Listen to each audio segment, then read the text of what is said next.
Teoría de la selección natural darwiniana.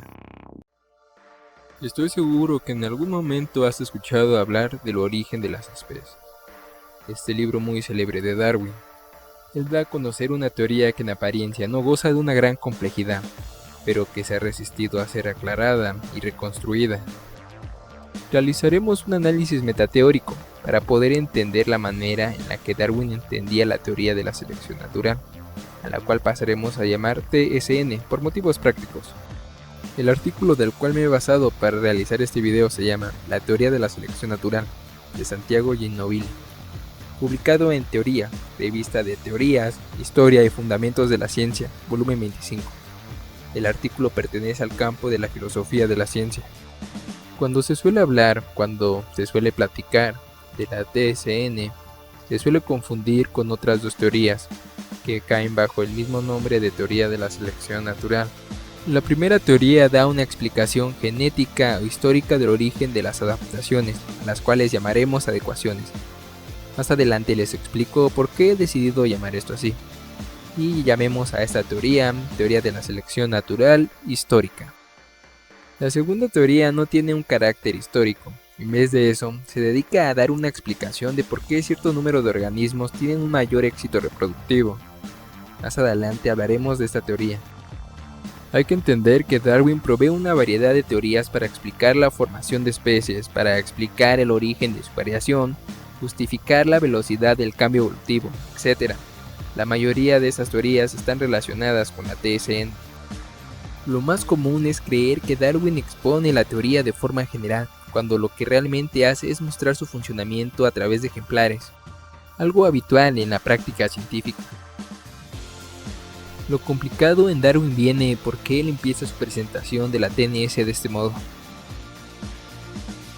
Dado que se producen variaciones, que estas son generalmente heredables, y lo intrincado y ajustado de las relaciones de los organismos con su medio, la más mínima variación de un organismo, si es útil en la lucha por la existencia producto de que nacen más organismos de los que pueden sobrevivir, mejorará la probabilidad de supervivencia y de procreación del organismo. O lo que es lo mismo, el organismo se verá favorecido por la selección natural, que provocará la propagación del rasgo. Son muchos los autores que presentan este argumento más o menos modificado como si fuera la estructura de la selección natural, considerando la inferencia como deductiva. Mas para Darwin esta no era la estructura de la TSN. Sí consideraba este conjunto de inferencias un argumento que incrementaba junto a la analogía de la selección artificial la probabilidad de que la selección natural ocurriera, y no como la estructura misma de la teoría. Pero si este es el caso, entonces, ¿qué tipo de fenómeno pretendía explicar? ¿Qué pretendía explicar Darwin con la selección natural? Lo habitual es que se diga que pretendía dar un mecanismo evolutivo, es decir, una teoría que explicara el curso de la evolución. Mas esto no resulta del todo cierto, ya que Darwin disponía de varios mecanismos evolutivos, como el efecto de las condiciones ambientales o el uso y desuso, que en conjunto con la herencia de caracteres adquiridos podrían causar la modificación de las especies. Darwin no echaba en falta un mero mecanismo evolutivo, sino un mecanismo que explicara la perfección de la estructura y la coadaptación de los seres vivos, es decir, el mecanismo por el cual los organismos a lo largo de su desarrollo filogenético adquieren los rasgos idóneos para sobrevivir en su medio específico. A ver, aclaremos algo antes de seguir con esto. No se buscan las condiciones necesarias y suficientes de qué cosa sea una adecuación de forma absoluta, sino esbozar el modo en el que son conceptualizadas en la TSN. Veamos cómo Darwin aplicaba la TSN. La jirafa, con su gran estructura, su muy largo cuello, patas delanteras, cabeza y lengua, tiene su estructura bellamente adaptada para comer en las ramas más altas de los árboles. Puede por eso obtener comida fuera del alcance de otros angulados que habitan el mismo lugar, y esto debe ser una gran ventaja durante periodos de escasez. Entonces, ¿cuáles son las adecuaciones a explicar en este caso? Son ciertos rasgos de las jirafas con ciertas características peculiares. La extensa longitud del cuello, de la cabeza, de las patas delanteras y de la lengua de la jirafa. ¿Por qué estos rasgos deberían parecer sorprendentes a los naturalistas y obligarlos a buscar un tipo peculiar de explicación? Porque realiza de manera efectiva su función, la de alcanzar las ramas altas de los árboles. Darwin utiliza la complejidad en su caracterización general de las adecuaciones, pero a la hora de aplicar la teoría de la selección natural solo caracteriza su ámbito de la aplicación como rasgos, que cumplen una función de manera altamente efectiva. Esto es a lo que se refiere con la expresión adecuaciones o rasgos adecuados. Lo que Darwin quiere explicar es, por lo tanto, cómo la población de jirafas adquirió rasgos que tienen la capacidad de realizar una función de manera eficiente. Darwin muestra una variedad de aplicaciones en la TSN. Es entonces que él dice: en la naturaleza, en el origen de la jirafa, los individuos que comiesen más alto y que pudiesen durante los periodos de escasez alcanzar aunque sea 1 pulgada o 2 por sobre los otros, serían frecuentemente preservados. Estas pequeñas diferencias en las proporciones, debidas a las leyes de crecimiento-variación, no tienen la menor importancia ni utilidad en la mayor parte de las especies. Pero en el origen de la jirafa debe de haber sido diferente, considerando sus probables hábitos de vida, pues aquellos individuos que tuviesen alguna parte o varias partes de su cuerpo un poco más alargadas de lo corriente, hubieron en general de sobrevivir. Se habrán cruzado y dejado descendencia que habrán heredado las mismas peculiaridades corporales, o la tendencia a variar de nuevo en la misma manera, mientras que los individuos menos favorecidos en los mismos aspectos habrán sido más propensos a perecer. Veámoslo de una manera más ordenada. En la primera generación de la población P de jirafas había variación con respecto a la longitud del cuello. Estas diferencias provocaban diferencias en la efectividad con la que el rasgo cumplía la función de conseguir las hojas de los árboles en el ambiente A. Esta efectividad podría ser nula en algunos casos. Las jirafas con cuello de mayor longitud son más efectivas al alimentarse de las ramas más altas de los árboles, tienden a mejorar su supervivencia y tienden a mejorar, en consecuencia, su éxito reproductivo diferencial. Los individuos tienden a heredar los rasgos particulares que poseen a su descendencia en algún grado. Generación tras generación, la frecuencia del rasgo más efectivo al cumplir la función en cuestión fue aumentando, y consiguientemente fue aumentando la efectividad con la que esta función se realiza. Podemos concluir: en la primera generación de la población P de jirafas, todos los individuos tienen cuellos largos que cumplen la función de alcanzar las ramas más altas de los árboles en el ambiente A, en un rango de efectividad más elevado. Muchos identifican la teoría de la selección natural como un mecanismo histórico que explica el origen de las adecuaciones. A esto ya lo habíamos nombrado antes, teoría de la selección natural histórica, o también podríamos decirle teoría de la selección natural diacrónica, cuya estructura se acaba de esbozar informalmente. No sigue ningún marco teórico, solo ha sido mencionada para poderla distinguir de la teoría de la selección natural sincrónica. ¿Qué es esto? Ya lo vamos a ver. En el tercer enunciado del ejemplo anterior se puede ver de manera explícita la teoría no histórica. Esta explicación apela a las leyes de una teoría propuestas por el mismo Darwin, que no tiene un carácter histórico, y a la que él mismo ha llamado teoría de la selección natural, a la cual pasaremos a llamar teoría de la selección natural sincrónica, TSNS para abreviar. Visualicemos las diferencias de la TSNS. En el punto número 3 de la explicación darwiniana del cuello de las jirafas podemos encontrar el enunciado legaliforme, que permite conectar el rasgo adecuado con el éxito reproductivo. Abstrayendo este enunciado, obtenemos los conceptos fundamentales de la TSNS y la forma de su ley fundamental. Veámosla especificada en esta explicación. Las jirafas de cuello más largo cumplen la función de alcanzar las ramas más altas de los árboles, mejorando su alimentación en periodos de escasez, mejorando su supervivencia y mejorando, en caso de que el cuello largo sea heredable, su éxito en la reproducción diferencial. Planteando esta ley de manera más abstracta, se puede decir que los organismos que portan un rasgo R, que cumple más efectivamente una función en un ambiente A, tienden a mejorar su supervivencia en A, teniendo en consecuencia, si R es heredable, el éxito reproductivo diferencial en la de este tipo de organismos. Cabe mencionar que la función de las adecuaciones podría haber sido otra. Por ejemplo, el cuello largo pudo provocar el alejamiento de los depredadores, A través del análisis de otros ejemplos, veremos que no es superfluo la conexión entre el éxito reproductivo y el rasgo adecuado es por una mejora en la supervivencia. Llamaremos a esta conexión aptitud. Veamos las principales formas utilizadas por Darwin con la finalidad de abstraer la TSN de sus principales aplicaciones y entender mejor la naturaleza del concepto aptitud.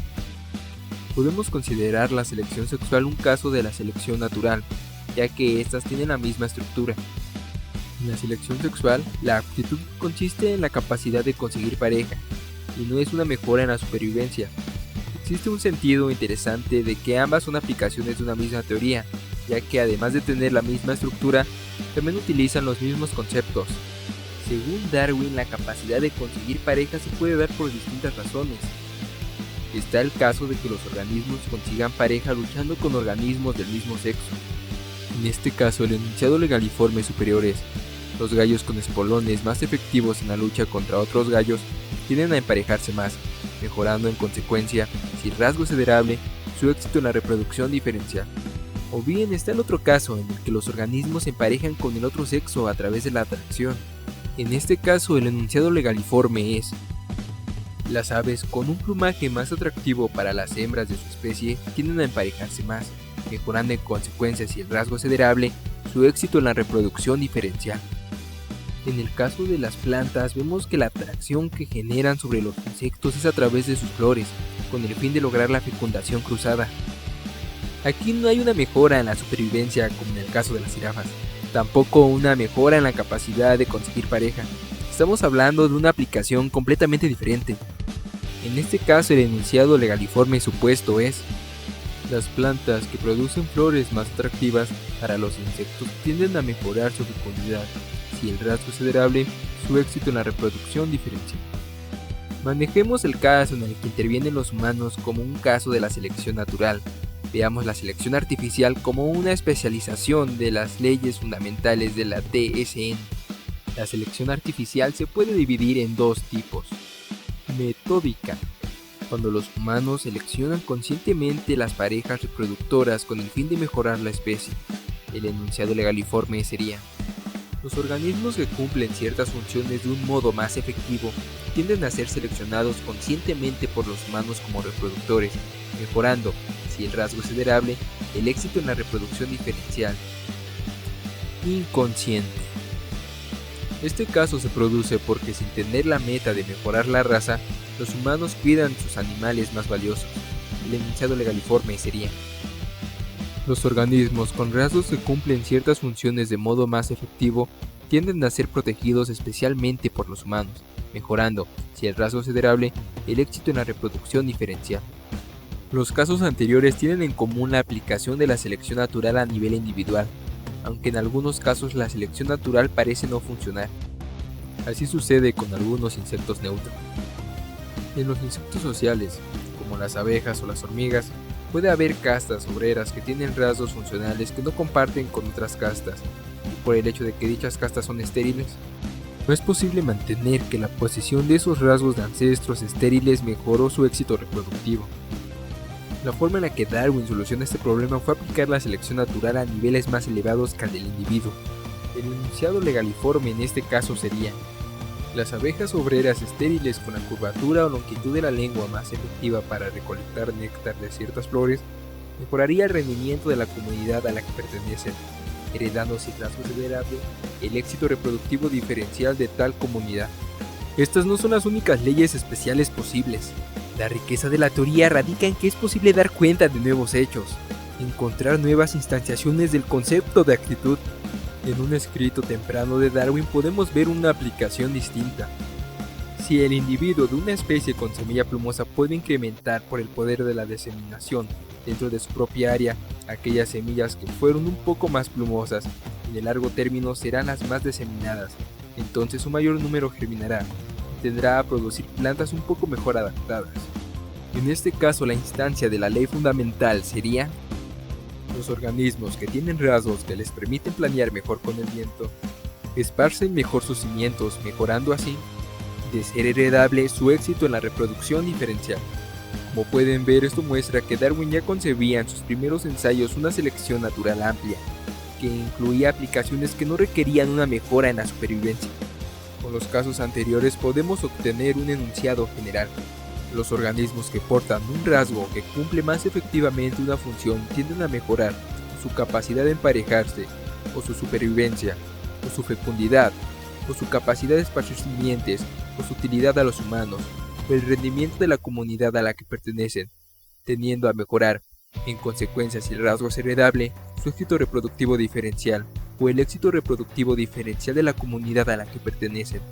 Si reemplazamos por aptitud las diversas conexiones entre el rasgo que cumple más efectivamente cierta función y el éxito reproductivo diferencial, y llamamos adecuados a los organismos que portan un rasgo que cumple una función más adecuadamente, quedan explicitados los componentes principales de la ley fundamental. Los organismos más adecuados tienden a mejorar su aptitud, tendiendo a mejorar de ser los rasgos en cuestión heredables, y en consecuencia su éxito reproductivo diferencial. Estos serían los componentes fundamentales de la TSNS. No se afirma que sean todos los componentes, ni que esta sea exactamente la forma. Pero si se aceptan estos primeros pasos de reconstrucción, ya se pueden extraer consecuencias filosóficas o metateóricas importantes, y se puede echar a luz sobre discusiones actuales acerca de la selección natural. Para que la ley fundamental de la TSNS no sea un mero correlato estadístico entre la posición de un rasgo y el éxito reproductivo, es necesario hacer mención a la función que está cumpliendo de manera más eficiente. Distinguir entre la actitud del individuo y la función del rasgo permite, por un lado, entender mejor la práctica darwiniana, que consiste en explicar el origen de rasgos con determinadas funciones a través de la TSNH, y por sobre todo, permite evitar que la ley fundamental de la TSNS quede caracterizada como una generalización empírica probabilística, meramente fenomenológica, porque en ese sentido queda explicitado el mecanismo que une la posesión del rasgo y el éxito reproductivo. El esfuerzo que puso Darwin en defender mecanismos como la selección sexual o la artificial cobra un sentido mucho más claro. Lo que está haciendo Darwin en todo caso es aplicar la teoría a partir de sus leyes especiales. La argumentación darwiniana se vuelve, además de efectivamente retórica, sólida. Darwin está haciendo ni más ni menos que lo que suelen hacer los científicos. Les hago la invitación a que lean el artículo que utilicé para crear este video. Saquen sus propias conclusiones, su propia síntesis. Nunca se queden con lo que les digan, siempre vayan por más.